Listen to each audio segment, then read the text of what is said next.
అందరికీ నమస్కారం. కష్టమైన, సుఖమైన, భయమైన, బాధైన అన్నీ వినడానికి ఒకడున్నాడనే నమ్మకం. ఆ నమ్మకం పేరు దేవుడైతే ప్రబల రూపంలో పంట చేలు దాటి మన దగ్గరికొస్తాడు. ఉత్సవ విగ్రహంలా ఊరేగుతూ మన మంచి చెట్లు విచారించడానికి వాకిట్లోకొచ్చి నిలబడతాడు. చేతిలోని పిండి కింద పడితే తుడిచేస్తాం. అదే పిండితో ముగ్గులు వేసి ఆనందిస్తాం. మండే ఎండలో కండలు కరిగించి బురద నుంచి సైతం ప్రాణం పుట్టించానని మీసం మెలేసే రైతు పండుగ ఒకవైపు.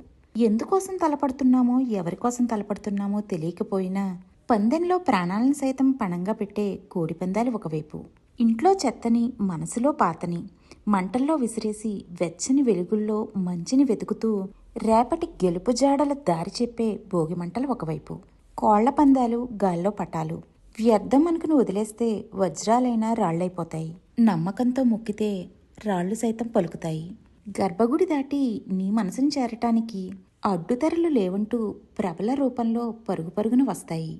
మండే సూర్యుడు మకర రాశిలో ప్రవేశిస్తూ నిన్నలో ఓడిన నిన్ను వదిలేసి రేపటిలో గెలుపు వెతుక్కోమంటున్నాడు. కొండంత దేవుడు ఇంటి ముందుకొచ్చి ఆశీస్సులిస్తున్నాడు. నీది ఒక ఆట, నాది ఒక ఆట, ఇద్దరిది నాట్యమే.